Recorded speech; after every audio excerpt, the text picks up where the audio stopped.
Bonjour à tous. Dans ces moments qui nous parlent, cette possibilité d'être ensemble en tant que personne, en tant que croyants, en tant que protestants, nous pouvons célébrer notre Dieu avec des frères et sœurs. Et pour ces moments de méditation à la parole qui vient de Dieu, je voudrais vous inviter à suivre le texte qui est marqué au début de votre livret, Romains 12, verset 17 au verset 21.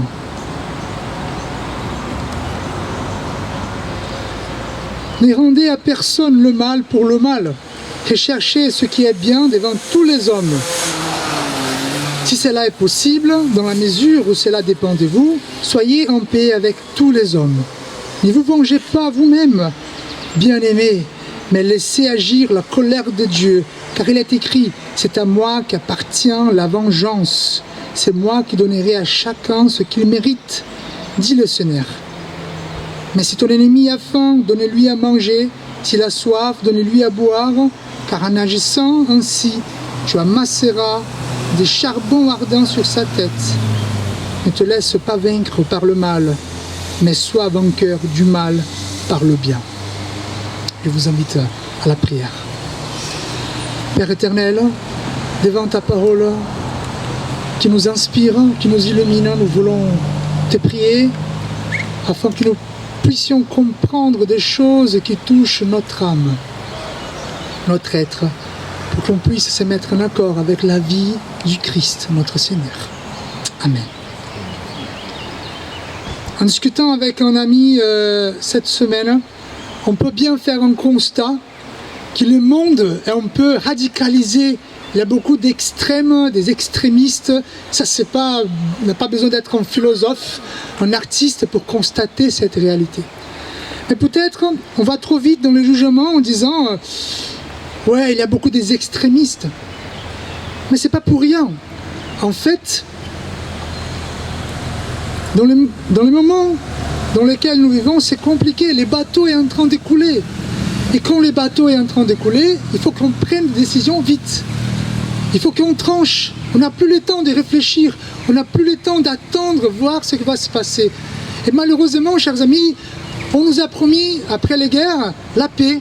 On nous a promis du travail. On nous a promis des études. On a promis prendre soin de nos enfants. On a promis plus des écoles et moins des prisons. Mais le temps passe. Nos enfants s'entretuent.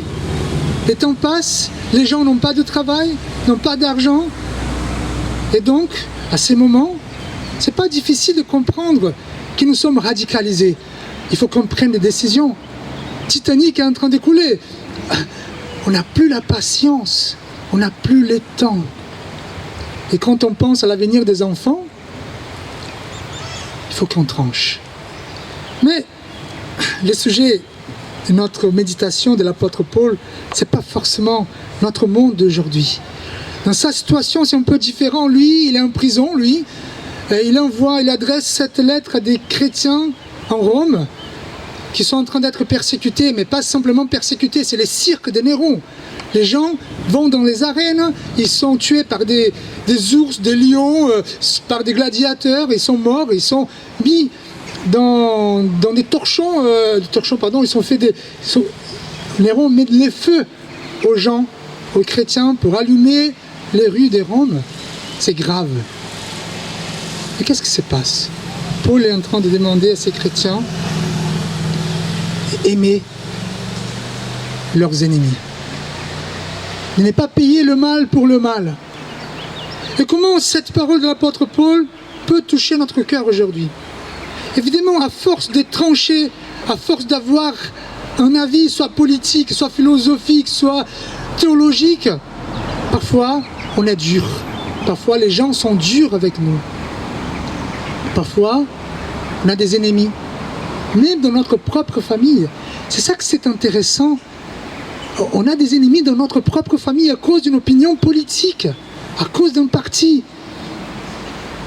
Et Paul, qui adresse à ces Romains-là, qui sont vraiment persécutés, je crois qu'il nous adresse à nous aujourd'hui ces paroles.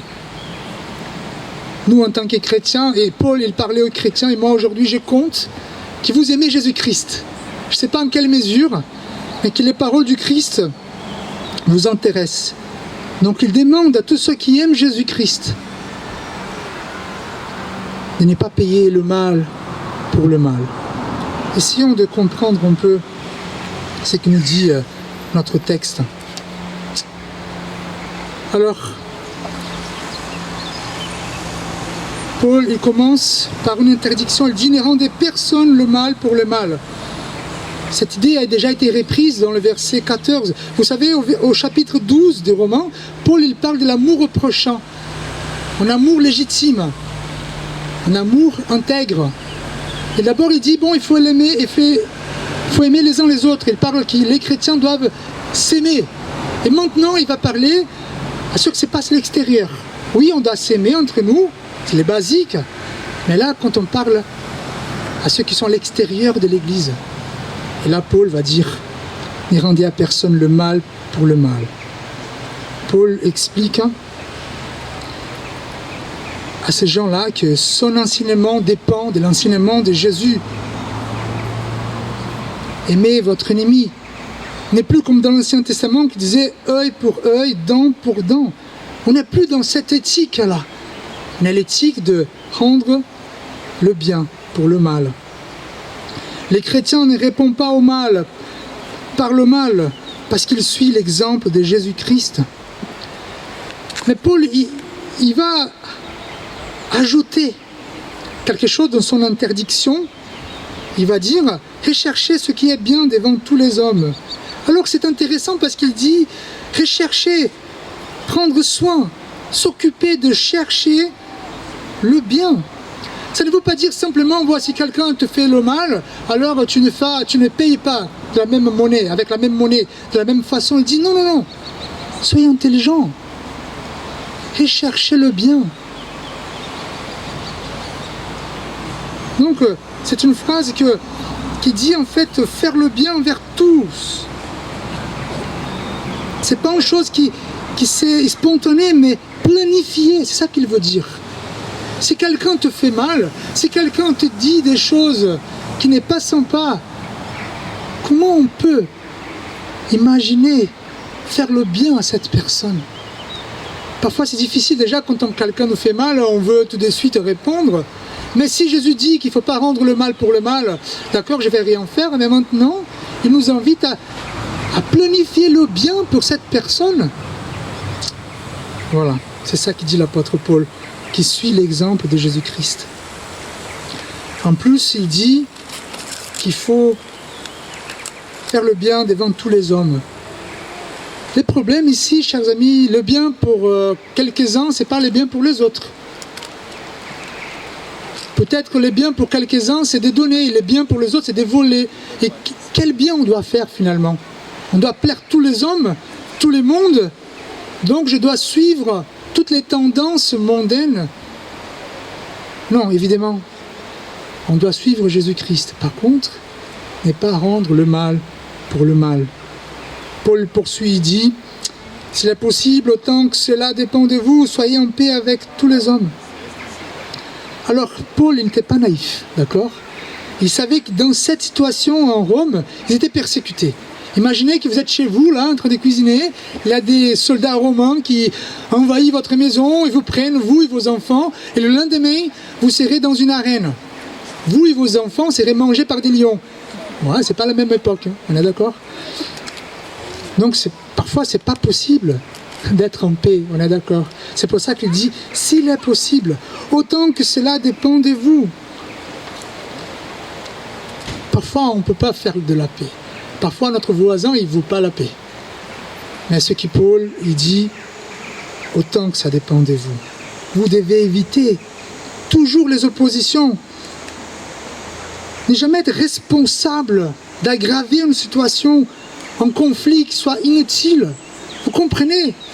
Nous, les chrétiens, parfois, on a raison. On a la Bible, on dit qu'on a la parole de Dieu. Et parfois, on prend cette parole, on dit, voilà, on fait la guerre. La volonté de Dieu. Là, à ce qui dépend de nous, on fait la paix. c'est pas toujours facile. On prend l'exemple des Huguenots qui ont été cachés ici dans cette grotte. À un moment donné, c'est compliqué. On ne peut pas éviter la guerre. Mais on peut ne pas la chercher. Et Paul, il continue dans cet enseignement de chercher le bien. Il dit, ne vous vengez pas vous-même, bien-aimés. Ne rendez pas le mal pour le mal. Là, s'il y avait des gens qui avaient des raisons pour se venger, c'était ces chrétiens en Rome. Mais Paul dit non. Pourquoi? Parce que nous, quand nous, on prend la vengeance, on prend notre mesure, on prend notre jugement. Et vous savez, nous sommes injustes. C'est pour ça qu'il y a des avocats, pour essayer de donner rendre la bonne justice. J'ai parlé à un ami un jour, j'ai discuté avec un ami avocat, une autre personne qui disait vous les avocats, vous défendez des bandits, vous défendez des criminels. L'avocat dit non, attends, c'est pas ça. C'est juste qu'il faut trouver la bonne punition, la bonne sanction. Parfois, évidemment, on n'est pas d'accord, mais il faut être juste. Donc nous, quand nous, on prend notre justice, le risque, c'est d'aller au-delà de ce qui nous est demandé. C'est pour ça que Paul dit, laissez la justice avec Dieu, parce que lui, il est juste. Vous, laissez la vengeance. Alors, Paul, comme il va citer Deutéronome 32, « À moi la vengeance, à moi la rétribution, dit le Seigneur. » Chers amis, si on regarde bien vers nous-mêmes, évidemment peut-être qu'on n'est pas des voleurs, on n'est pas des assassins, mais nous savons au fond de nous que nous ne sommes pas parfaits. Et que Jésus, dans toute sa justice, s'il devait exercer sa justice sur nous, ça serait compliqué. Donc, ainsi comme Dieu est miséricordieux, soyons aussi miséricordieux, même avec ceux qui sont, on peut dire, nos ennemis. Nous étions déjà jugés en Jésus-Christ et nous sommes pardonnés. Alors Paul, on voit que Paul, il met en place une éthique révolutionnaire, cette éthique révolutionnaire de Jésus-Christ. Aimez vos ennemis. Chers amis, oui, on peut dire, il y a des extrêmes, l'extrême gauche, l'extrême droite, l'extrême centre, l'extrême tout en fait. Mais qu'est-ce qu'on fait avec? On est là en train de braver des extrêmes, arrêtons les extrêmes. Nous avons notre part des responsabilités dans ce monde. Et quelle est notre part? Aimer. Aimer nos prochains. Rechercher le bien. Et quel est le résultat? Parfois il n'est pas joli, mais l'apôtre Paul dit, car en agissant ainsi, ce sont des charbons ardents que tu amasseras sur sa tête. Il y a deux interprétations possibles ici. D'abord, on peut parler qu'en faisant cela, on a cette image de charbon sur la tête, ça fait mal, donc c'est comme si on allait faire mal aux gens en faisant du bien. Mais évidemment, ça change la logique de l'apôtre Paul. L'apôtre Paul est en train de dire, ne faites pas le mal. Et donc, l'autre interprétation la plus possible, selon les commentateurs plus orthodoxes, ils vont dire en fait qu'en faisant le bien, la personne qui reçoit le bien, même ceux qui font le mal, une fois qu'ils reçoivent le bien de notre part, peut-être qu'ils vont se mettre en question. Peut-être qu'ils vont se mettre en question. Je sais que parfois on regarde les politiciens, on dit « voyons ce qu'ils font ». On a des victimes, des agriculteurs, des victimes ici dans notre pays. Et quelle est notre envie en fait? Mais si nous, simplement, nous les aimons, nous recherchons leur bien, c'est difficile ce que je vais vous dire, hein? C'est pas évident. Peut-être ça va les mettre en question. Évidemment, c'est pas évident. C'est pas un compte simple. 2 plus 2, 4. En faisant le bien, ils vont se remettre en question, le monde va changer. Non, peut-être pas du tout. Mais on laisse Dieu agir dans son temps. C'est pour ça que l'apôtre Paul va conclure ça en disant « Ne te laisse pas vaincre par le mal, mais soyez vainqueur du mal par le bien. » C'est ça le danger pour nous les chrétiens, que nous devenions des amers, des chrétiens qui ont la haine, des chrétiens qui souhaitent faire la justice et qui n'arrivent pas, et qui se plaignent tout le temps, et qui ont une amertume. C'est pas ça que Dieu souhaite pour nous. Il nous souhaite la béatitude, la joie. Et quand le mal, il prend le dessus, on perd. On devient des amers, violents, vindicatifs, haineux, agressifs, cyniques, semblables à ceux qui nous font du mal. C'est pas le plan de Dieu pour son peuple. Et en fait, quand on vint par le bien, on est comme Jésus-Christ. C'est lui qui a accepté venir en tant que Dieu. Nous avons confessé Dieu venu de Dieu. Dans sa perfection, dans la Trinité divine, il descend pour vivre notre vie, parce qu'il nous aime, pour souffrir avec nous, pour payer nos péchés, pour être blessé, pour être méprisé. Qu'est-ce qu'il a fait? Il avait le pouvoir. Je me rappelle, je vais finir ici, c'est un missionnaire qui racontait son témoignage. Il était dans un pays du Moyen-Orient, là où les chrétiens sont persécutés jusqu'aujourd'hui. Et donc ce missionnaire a eu son fils qui a été pris par des terroristes. Et son enfant, qu'il avait à peu près 10 ans, il s'est fait tabasser par des bâtons jusqu'à la mort devant son père. Évidemment, son papa qui voit le fils être tué, il a eu du mal à remonter la pente. Quelques années après, il a fait une interview sur une revue chrétienne. On lui a demandé, qu'est-ce que tu... Après tout ça, quel est ton sentiment? Il a dit, je comprends l'amour de Dieu maintenant. Comment tu peux comprendre l'amour de Dieu après avoir vu votre fils être mort? En fait, Dieu, il avait le pouvoir d'arrêter la mort de son fils. Jésus-Christ avait le pouvoir d'arrêter sa mort, parce qu'ils étaient tout puissants. Il l'a pas fait pour amour à nous. Et le missionnaire, il a dit, si j'avais quelque chose, en flingue, en bâton, j'allais tout faire pour arrêter. Mais Dieu, il a permis la mort de son fils par amour à nous aujourd'hui. La seule chose qu'il nous demande, c'est la foi et l'amour envers le monde.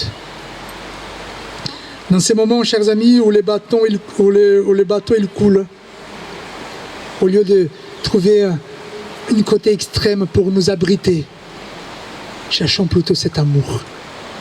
Amen. Je vous invite à la prière. Seigneur Dieu, aide-nous, Seigneur, à être différents dans ce monde des extrêmes. Nous ici, rassemblés, plusieurs unions d'églises, plusieurs horizons théologiques différents, plusieurs chrétiens, plusieurs croyances en quelque sorte.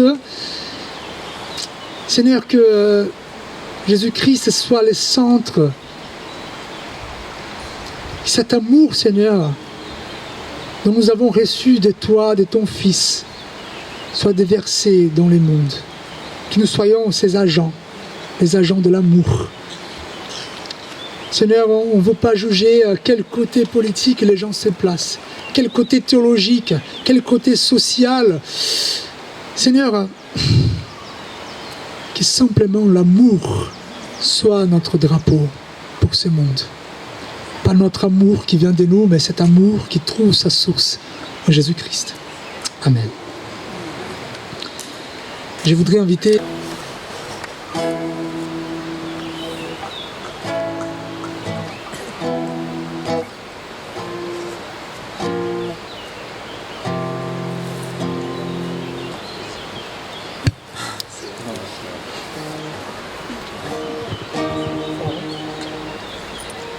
Voyez de quel amour le Père nous a tous aimés.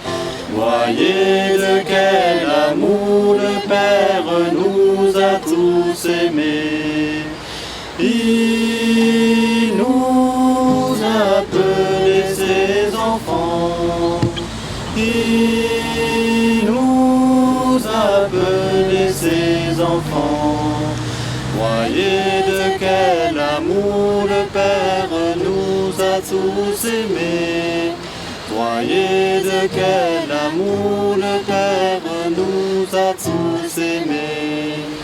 Voyez de quel amour le Père nous a tous aimés. Voyez de quel amour le Père nous a tous aimés. Voyez de quel amour le Père nous a tous aimés. Voyez de quel amour le Père nous a tous aimés. Voyez de quel amour le Père nous a tous aimés. Voyez de quel amour le Père nous a tous aimés. Il nous a appelés ses enfants. Il nous a appelés ses enfants.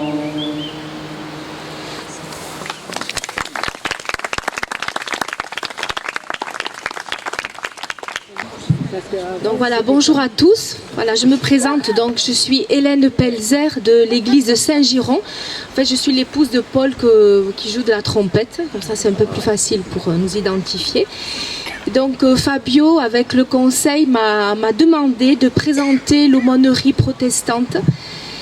Voilà, parce que donc depuis 2024, je suis diplômée donc de la faculté de Strasbourg pour être aumônière auprès des établissements hospitaliers. Voilà, donc je suis très contente.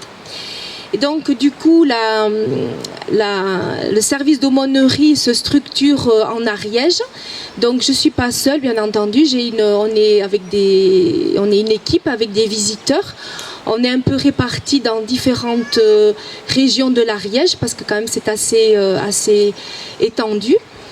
Et donc voilà, c'est donc pour vous dire, donc si vous dans vos paroisses vous avez des personnes hospitalisées ou qui sont dans des EHPAD et qui ont besoin de visites, alors voilà, vous pourrez faire appel à l'aumônerie. Donc je donnerai une affiche aux pasteurs ou aux conseillers presbytéraux des différentes églises de l'Ariège. Alors si les gens qui sont présents ici, je leur donnerai. Sinon, je les enverrai par la poste. Et voilà, donc vous pourrez contacter l'aumônerie. C'est mon numéro de téléphone et moi, en fonction de l'endroit géographique, je ferai passer l'information auprès des visiteurs. Voilà.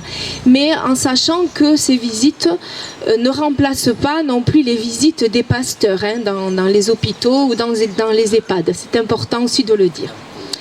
Voilà. Et puis aussi, donc, avec l'équipe, on a un petit peu le projet durant l'année à venir de faire le tour des églises de l'Ariège pour présenter plus exactement qu'est-ce qu'est ce service, pour éventuellement, s'il y a des personnes qui aimeraient intégrer l'équipe, avoir une formation, parce qu'il faut quand même être formé pour visiter dans les hôpitaux. Et voilà, donc tout ça, ça se met en route petit à petit en Ariège. Et vraiment, je suis très contente de pouvoir réfléchir à tout cela et apporter ce service aussi qui est important. Voilà, donc s'il y a des personnes qui veulent poser des questions, à l'issue de culte, je suis disponible pour m'entretenir de tout cela. En tout cas, merci, et puis surtout n'hésitez pas, et cette affiche sera mise dans les lieux de culte des différentes églises. Voilà, merci.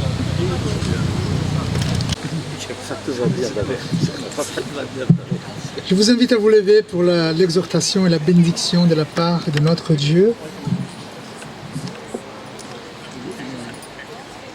Frères et sœurs, ne rendez à personne le mal pour le mal et cherchez ce qui est bien devant tous les hommes. Que l'amour de Dieu, la grâce de Jésus-Christ, notre Seigneur et Sauveur, la consolation du Saint-Esprit, soit avec vous tous, aujourd'hui et à jamais. Amen.